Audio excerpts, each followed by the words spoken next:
આવતીકાલે 7મી મેના રોજ મતદાન થવાનું છે અને તેને જ લઈને લોકો મતદાન કરે, વધુમાં વધુ મતદાન થાય તે માટે થઈને તેમના દ્વારા પણ આજ લોકશાહીનો પર્વ છે તે ઉજવવો જોઈએ, મતદાન કરવો જોઈએ। તે માટે થઈને પૂજ્ય શ્રી વ્રજરાજકુમારજી મહારાજશ્રી દ્વારા એક મેસેજ આપવામાં આવ્યો, એક સંદેશો આપવામાં આવ્યો છે।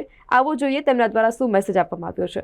રાષ્ટ્રભક્તિ કરવાનું પ્રથમ પગથિયું એ મતદાન છે।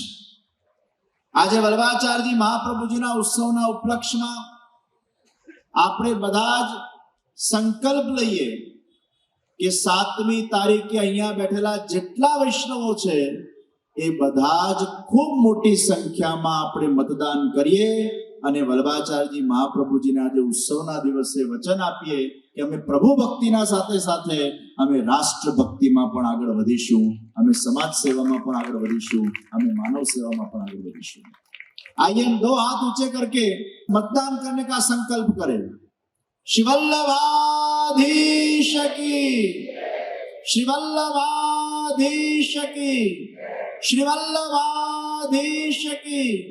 भारत माता की, भारत माता की, भारत माता की।